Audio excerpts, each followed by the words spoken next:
అదరగొట్టే కారం రంగు రుచి ఆచి కారం పొడి. ఏపీ సచివాలయంలో 5వ రాష్ట్ర స్థాయి కలెక్టర్ల సదస్సు జరుగుతోంది. ఈ సదస్సులో పాల్గొన్న ముఖ్యమంత్రి చంద్రబాబు పలు కీలక వ్యాఖ్యలు చేశారు. మెడికల్ కాలేజీలపై వైసీపీ విమర్శలకి కౌంటర్ ఇవ్వడంతో పాటుగా మంత్రుల పనితీరుని ప్రస్తావిస్తూ కలెక్టర్లకు దిశానిర్దేశం చేశారు. మెడికల్ కాలేజీలు ప్రభుత్వ ఆధ్వర్యంలోనే నడుస్తాయి అన్నారు సీఎం చంద్రబాబు. పీపీపీ మోడల్పై తప్పుడు ప్రచారం చేస్తున్నారంటూ మండిపడ్డారు. ప్రైవేట్ వారు కట్టినా ప్రభుత్వ మెడికల్ కాలేజ్ అనే పేరే ఉంటుందని, గైడ్ లైన్స్ కూడా ప్రభుత్వమే రూపొందిస్తుందని చెప్పారు.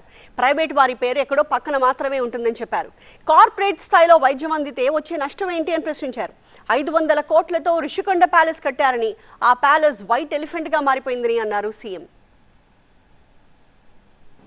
ఇప్పుడు మెడికల్ కాలేజెస్ గడచిన నాయకులు మాట్లాడుతున్నారు ప్రైవేట్ చేసేసారని. దాని పేరు కూడా ప్రభుత్వ కళాశాల పలాని ప్లేస్, పక్కన ప్రైవేట్ వాళ్ళ పేరు పెట్టి మేనేజ్ చేసుకుంటూ చిన్న నష్టాలతో వాళ్ళు మేనేజ్ చేస్తారు. ఆస్తి ఎవరిది? మందే. గైడ్ లైన్స్ ఎవరు ఫ్రేమ్ చేసాం? మనమే ఫ్రేమ్ చేస్తాం. దాన్ని రెగ్యులేట్ ఎవరు చేస్తాం? మనమే చేస్తాం. ఇప్పుడుండే సీట్ల కంటే సీట్లు పెరుగుతున్నాయి. 100% out patients, free government hospitals కంటే బెటర్గా ట్రీట్మెంట్. 70% ఇన్ పేషెంట్స్, మనం పంపించిన ఎన్టీఆర్ వైద్య సేవ పేషెంట్లే ఉంటారు. ఈరోజు గవర్నమెంట్ హాస్పిటల్ కంటే ఎందుకు ఒకప్పుడు వీళ్ళే సీఎం రిలీఫ్ కర్ణాటక లేకపోతే హైదరాబాద్, తెలంగాణ, చెన్నైకి పంపించారు. వై అంటే గవర్నమెంట్ సర్వీసెస్ అన్నీ కూడా చాలవనే కదా. అలాంటప్పుడు కార్పొరేట్ స్థాయిలో వైద్య సేవలు అందిస్తే మీకు నష్టం ఏంటి? మీరు కంప్లీట్ చేశారా ఈ ప్రాజెక్ట్స్ అంటే కంప్లీట్ చేయలేదు.